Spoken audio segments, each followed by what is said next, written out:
지금 6년 만에 다시 이 자리에 서서 설교를 하게 되었습니다.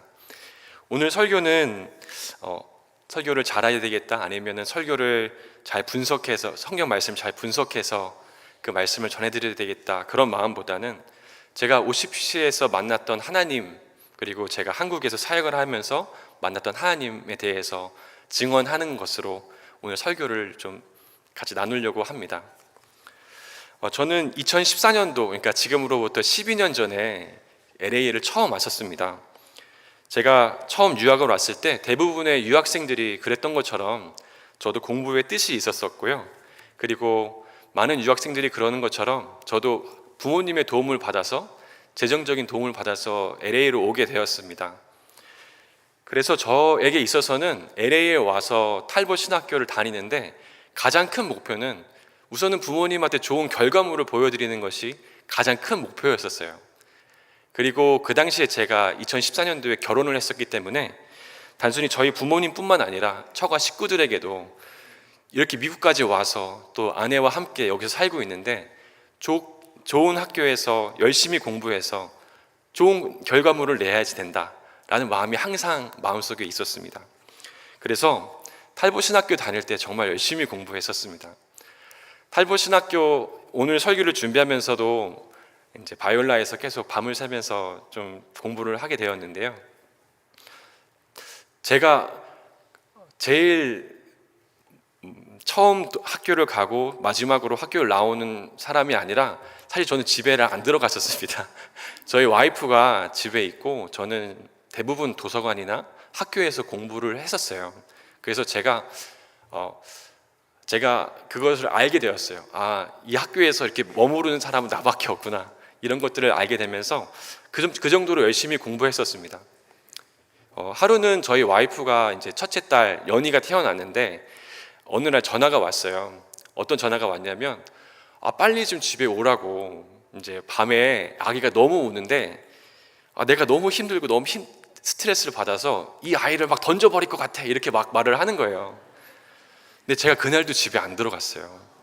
왜 그랬냐면 저에게 있어서는 빨리 좋은 학점을 받고 빨리 박사가 되고 빨리 좋은 직장을 얻어서 부모님들에게 또 한국에 계신 우리 가족들에게 어떤 결과물을 보여드리는 것이 가족을 위한 길이다, 그리고 그것이 궁극적으로 우리 와이프를 위한 길이다, 이렇게 믿었어요.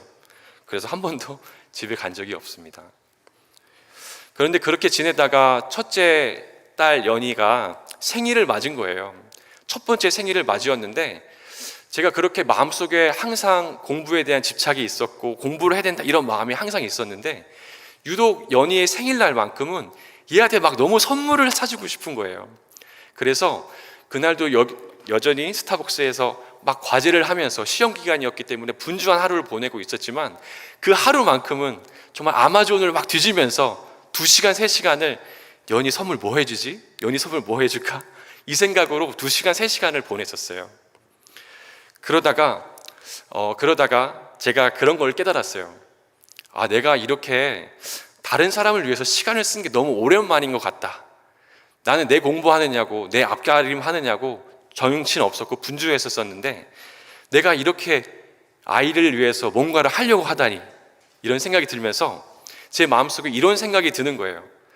누군가를 정말로 사랑하면 무언가를 계속 주고 싶구나. 누군가를 정말로 사랑하면은 내 시간도 주고 싶고 내 재정도 주고 싶구나 라는 것을 알게 되었어요. 그런데 그 생각이 있은 다음에 저에게 2가지 생각이 떠오르는 거예요. 그것이 무엇이냐면, 사랑하면 뭔가를 주고 싶다고? 그러면은 나는 우리 와이프를 별로 안 좋아하나 보다. 내가 우리 와이프한테 주고 싶은 게 진짜 전혀 없다. 막 이런 생각이 제 마음속에 들어오는 거예요. 제 마음이 너무 바빴으니까요. 근데 그 생각 다음에 저한테 왔던 생각이 있었어요. 그것이 무엇이었냐면은 내가 하나님을 안 사랑하나 보다. 하나님을 위해서 주고 싶은 게 하나도 없다. 그걸 제가 깨달았어요. 그 순간에. 저에게 있어서 가장 중요했던 건 금이 환향이었잖아요. 저에게 가장 중요한 것은 빨리 좋은 직장을 갖고 번듯한 직장을 가져서 우리 부모님에게도, 장인어른에게도, 장모님에게도 저 이렇게 결과를 냈어요, 그 마음을 품고 있었잖아요. 근데 그런 마음을 품고 있다 보니까 제가 신학을 공부하고 하나님 나라를 위해서 일한다고 말을 함에도 불구하고 예배하는 시간조차 아까운 거예요. 그 시간에 차라리 공부했으면 좋겠다라는 마음이 들기 시작하는 거예요. 기도하는 시간도 아깝고 사역하는 시간도 아깝게 되는 거예요. 근데 제가 스스로 바라보면서 참 모순된다고 생각했어요. 나는 그렇게 열심히 신학을 공부하고 있고 하나님 나라를 위해서 한다고 말을 하는데 정작 제 마음속에서는 예배 드리는 거, 하나님께 나아가는 것조차 시간이 아까워하는 제 모습을 보면서 이거 뭔가 잘못된 거 아닌가라는 생각을 하게 되었습니다. 그래서 그날 연희의 생일날 저는 모든 공부를 다 접고 탈봇에 있는 기도실로 들어갔습니다. 하나님, 뭔가 좀 잘못된 것 같습니다. 제가 하나님을 위해서 공부한다고 이렇게 열심히 살았지만 사실은 그런 것 같지 않고 나를 위해서 살았던 것 같습니다. 신학을 하고 성경을 공부하지만 사실은 나의 금이 환향을 위해서 그렇게만 살았던 것 같습니다. 뭔가 지금 잘못된 길로 가고 있는 것 같습니다. 그 기도를 드렸는데 하나님께서 저에게 이런 말씀을 주셨어요. 너가 사랑하면 더 많은 일을 할 수 있어. 이런 말씀을 주셨어요. 근데 그게 제 삶을 바꿔놨어요. 저는 제가 높은 자리에 올라가면 많은 일을 할 수 있을 거라고 생각했었어요. 내가 신학대학교 교수가 된다든지 아니면 내가 높은 사회적 위치를 갖고 있다든지 많은 재정을 갖고 있으면 더 많은 하나님의 일을 할 수 있을 거라고 생각했었어요. 근데 하나님이 저한테 주신 거는 높은 자리와 많은 힘을 가지고 있을 때 하나님의 일을 많이 할 수 있는 것이 아니라 하나님을 사랑할 때, 이웃을 사랑할 때 그때서야 하나님의 일을 할 수 있다는 것을 알게 해주셨어요. 저는 사실 사역자가 될 마음이 없었는데 그 말씀을 듣고 나서 오렌지 가나안교회에서 처음으로 사역자가 되었습니다. 제가 2018년도에 처음으로 OCPC에서 사역을 하게 되었어요. 근데 제가 사역을 하게 됐던 이유는 그 당시에 줄리 전도사님이라고 계셨거든요, 뉴스그룹에. 근데 출산이 다가오셔서 김인철 목사님 저한테 분명히 그렇게 말씀을 해주셨어요. 2개월 뒤에 올 것이다. 그러니까 그 2개월을 이제 아이들을 돌봐줄 사람이 필요하다. 근데 김인철 목사님도 그렇게 말씀하시고 하나님도 저한테 사랑하면 더 많은 일을 할 수 있다고 말씀하셨잖아요. 2개월만 하려고 했었는데 8년 동안 지금 이렇게 사역을 계속하고 있습니다. 근데 이렇게 8년 동안 사역을 계속하고 있는데 그것이 힘들고 괴로운 게 아니라 정말 행복하고 기쁘고 사람이 사는 것 같아요.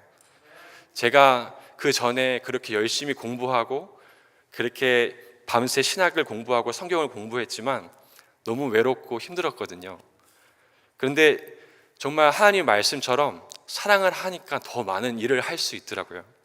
지금도 춘천에서 사역을 하고 있는데 제가 아이들한테 사랑을 주면 그 몇 배가 되는 사랑을 저한테 다시 돌려주는 거예요. 근데 그게 너무 행복한 거예요.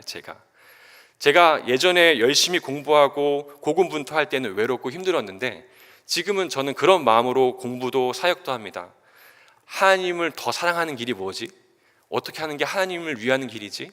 제가 이렇게 생각을 하고 사역을 하면, 제가 이렇게 생각을 하고 공부를 하면 할수록 하나님이 저를 도우실 거라는 확신이 드는 거예요.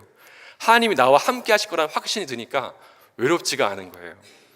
그래서 사역을 하는 이 시간들이, 제가 전도사로 있는 시간들이, 그리고 사실 이번 OCPC에 와가지고 설교를 준비하는데 어젯밤에 너무 오랜만에 탈봇에서 자면서 거기서 설교문도 쓰고 공부도 했는데 너무 행복한 거예요. OCPC에 와서 설교를 할 수 있다니, 내가 여기 와서 내가 받았던 그런 사랑들도 얘기할 수 있고 제가 이렇게 하나님을 위해서 할 수 있는 일이 있다니 생각을 하니까 너무 좋아서 감사해서 기쁜 밤을 보냈습니다. 우리가 오늘 읽었던 본문 말씀에서도 그렇게 말씀하시는 것 같습니다. 요한복음 15장 4절 5절에서는 이렇게 말을 하고 있습니다. 내 안에 거하라, 나도 너희 안에 거하리라. 가지가 포도나무에 붙어있지 아니하면 스스로 열매를 맺을 수 없음 같이 너희도 내 안에 있지 아니하면 그러하리라. 나는 포도나무요 너희는 가지라. 그가 내 안에, 내가 그 안에 거하면 사람이 열매를 많이 맺나니 나를 떠나서는 너희가 아무것도 할 수 없음이라. 아멘. 내 안에 거하라, 내 사랑 안에 거하라. 내 사랑 안에 거할 때 그때 진짜 열매를 맺을 수 있다. 이렇게 말씀하고 계십니다. 우리는 교회에서 다양한 사역을 하면서 때로는 어떤 좋은 결과물이 나올 때 종종 이렇게 생각합니다. 내가 열매를 맺었다. 이렇게 생각할 수 있고 내가 해냈다 생각할 수 있습니다. 하지만 오늘 성경 본문에서 말씀하는 것은 본질상 우리는 가지에 불과하다는 것입니다. 우린 가지입니다. 가지가 정말로 열매를 맺으려면, 진정 열매를 맺으려면 생명의 근원 대신 예수님께 뿌리를 내려야 된다는 것입니다. 내가 내 힘으로, 내가 내 능력으로 열매를 맺는 것이 아니라 하나님의 사랑에 푹 잠겨 있을 때, 하나님의 품 안에 푹 잠겨 있을 때에야 진정한 열매를 맺을 수 있다라고 성경은 말하고 있습니다. 그러면 우리가 어떻게 하면 예수 그리스도에게 깊게 뿌리 내릴 수 있을까? 우리가 어떻게 하면 하나님 안에 거하는 삶을 살 수 있을까? 그 말씀은 요한복음 15장 10절에서 12절 말씀에 나옵니다. 제가 읽어드리겠습니다. 내가 아버지의 계명을 지켜 그의 사랑 안에 거하는 것 같이 너희도 내 계명을 지키면 내 사랑 안에 거하리라. 내가 이것을 너희에게 이름은 내 기쁨이 너희 안에 있어 너희 기쁨을 충만하게 하려 함이라. 이 말씀을 보면 이런 내용이 나오거든요. 내가 아버지의 계명을 지켜서 그의 사랑 안에 거하고 있다. 이렇게 말씀을 하고 있으세요. 근데 그 뒤에 나오는 말씀이 무슨 말씀이냐면은 너희가 내 계명을 지키면 너희도 내 사랑 안에 거할 수 있다. 너희가 내 안에 거하는 방법을 내가 알려줄게. 내 안에 거하는 방법은 무엇이냐면 내 계명을 지키는 거야 라고 말씀을 하시죠. 그럼 그 계명이 무엇입니까? 요한복음 15장 12절에 그 계명이 나옵니다. 내 계명은 곧 내가 너희를 사랑한 것 같이 너희도 서로 사랑하라 하는 것이니라. 아멘. 우리가 서로 사랑하면 하나님 안에 거할 수 있다. 이렇게 말씀하고 있는 겁니다. 우리가 서로 사랑할 때, 예수님이 우리를 사랑한 것처럼 우리가 그렇게 사랑할 때 우리가 예수 그리스도에게 뿌리 내릴 수 있다라고 예수님은 우리에게 가르쳐 주고 있습니다. 그렇다면 우리는 예수님이 우리를 어떻게 사랑하셨는지를 알아야 되잖아요.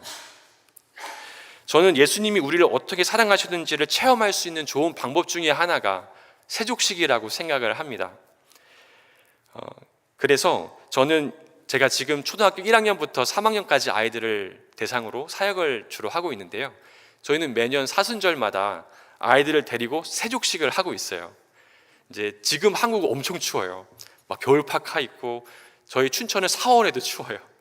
그래서 세족식을 할 때는 항상 따뜻한 물을 저희가 준비해 주거든요. 세족식을 할 때 따뜻한 물을 준비하고 선생님들이 무릎을 꿇고 앉아서 아이들의 발을 씻겨주면서 축복 기도를 해줍니다. 그렇게 세족식을 한다고 하면은 아이들이 어떤 반응을 보일 것 같으세요? 다 도망가요. 갑자기 아이들이 다 베드로처럼 얘기를 해요. 선생님은 제 발을 씻길 수 없습니다. 막 하면서 아이들이 정말로 막 이곳저곳 막 도망다녀요. 근데 그런 아이들을 억지로 다 데리고 와서 붙잡아가지고 발을 씻겨줘요. 근데 제가 이거를 2년, 3년을 계속 해봤거든요. 근데 정말 놀라운 거는 1년 사역을 마무리하고 아이들에게 물어봐요. 너의 유년부 사역 중에서 어떤 게 가장 인상 깊었냐고 얘기를 하면은 사실 유년부 사역 엄청 많이 하거든요. 수련회도 하고 체험학습도 가고 아이들 놀이동산도 데리고 가고 여러 가지를 하는데도 불구하고 아이들이 꼭 세족식을 얘기하는 거예요. 근데 아이들이 하는 말이 무엇이냐면은 그때 그 물이 너무 따뜻했다는 거예요. 그때 선생님이 나를 위해서 기도해 주는 것이 너무 좋았다라는 말을 해주는 것입니다. 세족식을 반복해서 하다 보니까 선생님들도 이제 아이들을 볼 때 단순히 어린아이로 보지 않습니다. 어린아이들을 볼 때, 아이들을 볼 때 선생님들이 존귀한 자라고 얘기를 해줍니다. 너는 존귀한 사람이야. 아이들도 선생님이 자기의 발을 씻겨주면서 기도해주면서 존귀한 자라고 얘기를 하니까 2년, 3년이 지난 지금은 아이들이 도망가지 않고 자기의 발을 내어주기 시작했습니다. 아, 예수님이 나를 이렇게 존귀하게 여기시는구나. 그런 것들을 아이들이 세족식을 통해서 배워갔던 것입니다. 사랑하는 오렌지 가나안 장로교회 여러분, 우리는 교회를 다니면서 다양한 사역들을 감당하고 있죠. 교육부서에서 봉사를 하기도 하고 찬양 사역을 하기도 하고 중보 기도팀을 하기도 하고 주방 봉사도 하실 것입니다. 그런데 이렇게 다양한 사역들을 하는 것에 그 궁극적인 목표, 그 궁극적인 목적은 무엇입니까? 사랑하는 것입니다. 사랑하기 위해서 우리는 그 일들을 하는 것입니다. 조금 전 말씀드린 대로 저는 초등학교 1학년부터 3학년 아이들을 대상으로 지금 사역을 하고 있거든요. 근데 저에게 있어서 교육부 사역을 왜 하는가라고 말을 할 때 저의 목표는 단순히 아이들이 매주 주일날 교회에 앉아 있기를 바라면서 사역을 하고 있지 않습니다. 제가 지금 아이들을 30명 정도를 데리고 사역을 하지만 저의 사역의 목표가 10년 뒤에, 20년 뒤에 이 아이들이 제가 다니고 있는 춘천 성광교회의 일꾼이 되는 것을 목표로 하지 않습니다. 저의 목표는 아이들이 사랑받을 줄을 아는 것, 그리고 받은 사랑을 다른 사람에게 줄 줄도 아는 것을 원하는 것입니다. 제가 원하는 것은 아이들이 하나님의 사랑을 받아서 하나님을 경외할 줄 아는 것을 원하는 것입니다. 단순히 일꾼을 세우고 단순히 교회를 돌아가기 위해서 우리가 사역을 하는 것이 아니라 사역을 하면 할수록 우리 아이들이 하나님을 더 사랑할 수 있고 사역을 하면 할수록 우리가 하나님을 더 경외할 수 있는 것, 그것이 우리의 사역의 목표이고 사역의 궁극적인 목적입니다. 사랑하기 위해서 우리는 사역을 합니다. 요한복음 10장 10절에 이런 말씀이 있습니다. 내가 온 것은 양으로 생명을 얻게 하고 더 풍성히 얻게 하려는 것이라. 예수님께서 말씀하실 때 내가 너에게 생명을 주겠다, 예수 그리스도의 십자가로 너를 구속하였고 너를 천국에 보내겠다, 그리고 끝이 아니라 예수님이 하신 말씀은 내가 너에게 생명을 줄 뿐만 아니라 더 풍성하게 하겠다. 너가 사역을 하면 할수록, 너가 교회를 다니면 다닐수록, 너가 하나님과 가까워지면 가까워질수록 생명이 풍성해지고 풍성해지고 더 풍성해지는 것입니다. 우리가 사랑하면 하면 할수록, 우리가 하나님을 경외하면 경외할수록 우리의 삶은 그렇게 풍성해지고 풍성해지고 더 풍성해질 것입니다. 그것이 우리의 사역이 되어야 되고 그것이 우리의 교회 생활이 되어야 됩니다. 저는 우리 오렌지 가난교회 성도님들께서 교회에 다니면 다니실수록 하나님을 경외하는 방법을, 하나님을 사랑하는 방법을 더 많이 배워나가실 수 있기를 소망합니다. 우리 오렌지 가난교회 사역을 하면 할수록 이웃을 사랑하는 것을, 다른 사람을 존중하는 방법을 더 깊이 배워나갈 수 있기를 소망합니다. 우리가 사랑을 하면 더 많은 일 할 수 있습니다. 저는 오늘 설교를 선한 사마리아인의 비유를 통해서 마무리하려고 합니다. 선한 사마리아인의 비유는 이런 말로 시작이 됩니다. 어떤 율법교사가 일어나 예수를 시험하여 이르되 선생님, 내가 무엇을 하여야 영생을 얻으리이까? 예수님, 제가 어떻게 하면 천국에 갈 수 있습니까? 제가 어떻게 하면 영생을 얻을 수 있습니까? 라고 말을 합니다. 근데 사실 율법교사는 정답을 다 알고 있었어요. 그 정답이 무엇이었냐면은 하나님을 사랑하는 거, 이웃을 사랑하는 거라는 거 다 알고 있었습니다. 그렇지만 그럼에도 불구하고 질문을 하는 것이죠. 하나님, 우리가 천국에 가려면 어떻게 됩니까? 하나님을 사랑하고 이웃을 사랑하는 것이다. 그리고 그렇게 행하라고 예수님께서 알려주셨죠. 근데 그 상황에서 한 가지 말이 더 나옵니다. 이 율법교사가 이런 말을 하기 시작하는 거예요. 그 사람이 자기를 옳게 보이려고 예수께 여짜오되 그러면 내 이웃이 누구니이까? 이 말의 뜻은 무엇이죠? 이 말의 뜻은 이런 겁니다. 예수님, 내가 하나님 사랑하는 거 알고 있고요, 이웃 사랑하는 거 알고 있습니다. 그렇게 살아야죠. 그런데 예수님, 모든 사람이 다 내 이웃은 아니지 않습니까? 라고 말을 하고 있는 거예요. 이 사람이 정말 하고 싶은 말은 무슨 말이냐면은 여짜오되 그러면 내 이웃이 누구니까? 라는 말은 무엇이냐면은 누군가는 내 이웃이 아니라는 거예요. 그럼 그 누군가는 누구일까요? 이 사람이 생각하는 그 누군가는 죄인이에요. 나는 율법교사고 나는 하나님을 섬기는 사람이고 우린 이스라엘이지만 저 사마리아인, 저 이방인들은 아니지 않습니까? 저 이방인들, 저 사마리아인들은 죄인들이잖아요. 저들까지 내가 사랑할 필요는 없지 않습니까? 라는 것이 율법교사가 하고 싶었던 말이었었어요. 나 그냥 여기 안에서만 살면 되죠. 하나님 사랑하고 여기 우리 안에 있는 이 사람 사랑하면 되는 것이죠. 우리의 율법 안에서 문제 없잖아요. 그때 예수님께서 선한 사마리아인의 비유로 대답을 해주십니다. 예수님이 선한 사마리아인의 비유를 말씀을 하시는데 그 선한 사마리아인은 병들고 구타당하고 죽기 직전의 사람을 도와주는 사람으로 등장을 시키시죠. 그러면서 이 선한 사마리아인이라는 사람의 특징에 대해서 우리가 좀 살펴볼 필요가 있는데요. 이 사람의 특징은 무엇이냐면은, 비록 나는 사마리아인이고 지금 다친 사람은 이스라엘 사람이지만, 비록 우리는 다른 진영에 있지만, 비록 우리는 민족이 다르지만, 그럼에도 불구하고, 내가 진영이 다름에도 불구하고, 내가 종족이 다름에도 불구하고, 그 사람이 환난 가운데 있으면, 고통 가운데 있으면 그 모든 거 다 뛰어넘어서라도 손을 내밀어 주는 사람, 그것이 선한 사마리아인이에요. 다른 사람을 사랑할 수 있는 능력이 있는 사람인 것이죠. 그 말씀을 하시면서 예수님께서 율법교사에게 이렇게 말씀을 하십니다. 가서 너도 이렇게 해야 된다. 가서 너도 이와 같이 행하라. 이 말씀은 무슨 말씀이냐면요, 너 이 사람이 내 이웃인가 아닌가 따지지 말고, 이 사람이 한국인인가 히스패닉인가 흑인인가 그런 거 따지지 말고, 그 사람이 나와 정치적으로 같은 입장을 갖고 있는가 아닌가 그런 거 따지지 말고, 그 사람이 고통 가운데 있고 환난 가운데 있으면 모든 걸 다 뛰어넘어서 손 내밀 수 있는 사람, 그 사람을 섬길 수 있는 사람 되라고 지금 예수님 말씀하고 계신 겁니다. 왜입니까? 그것이 십자가의 영성이기 때문입니다. 로마서 5장 8절에 이렇게 말씀하고 계십니다. 우리가 아직 죄인 되었을 때 그리스도께서 우리를 위하여 죽으심으로 하나님께서 우리에 대한 자기의 사랑을 확증하셨느니라. 우리가 아직 죄인 되었을 때, 만약에 그 율법 교사의 말대로라면 우리가 아직 죄인 되었을 때 예수님도 그렇게 판단하시지 않으셨겠어요?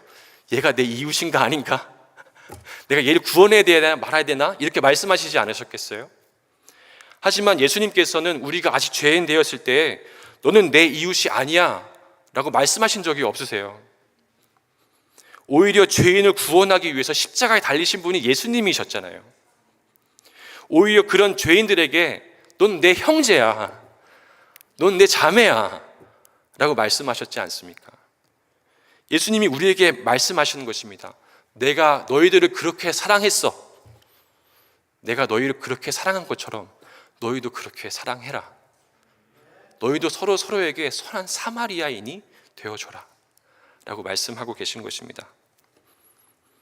우리는 지금 분열의 시대를 살고 있습니다. 혐오의 시대, 극단의 시대를 살고 있죠. 한국에서 신학교를 다니면서 나와 정치적인 입장이 다르면 부모 자식 간도 등 돌려버리는 세대가 돼버렸어요. 한국에서 나와 노선이 다르고 입장이 다르면 신학교에 있는 전도사들도 두 파로 나눠져서 싸우는 모습들을 많이 보게 됩니다. 미국은 어떻습니까? 제가 보기에는 미국 사회도 별반 다르지 않아 보입니다. 나와 진영이 다르고 노선이 다르고 입장이 다르면 서로를 혐오하고 미워하는 것이 너무 자연스러운 시대가 되어버렸습니다. 저는 이 시대에 하나님이 우리에게 요구하시는 영성은 십자가의 영성이라고 생각합니다. 저는 이 시대에, 이 혐오의 시대, 이 분열의 시대에 하나님께서 우리에게 요구하시는 영성은 선한 사마리아인의 영성이라고 생각합니다. 나와 진영이 다르다고 해도, 나와 노선이 다르다고 해도 감히 너는 내 이웃이야, 너는 내 형제야, 너는 내 자매야 라고 선포할 수 있는 사람, 우리는 그런 기독교를 꿈꿉니다. 우린 그런 기독교를 보고 싶습니다. 이 사람을 돌보아주라, 비용이 더 들면 내가 돌아와서 갚으리라. 우리도 원수에게라도 그렇게 말할 수 있는 사람이었으면 좋겠습니다. 사랑하는 오렌지 가나안 장로교회 성도 여러분, 여러분은 이 선한 사마리아인의 부름에 응답하시겠습니까? 사랑하십시오. 그러면 우리는 더 많은 일을 할 수 있을 것입니다. 기도하겠습니다. 참으로 존귀하신 하나님 아버지, 우리가 교회를 다니면 다닐수록 하나님을 경외하는 법을 배우게 하여 주시옵소서.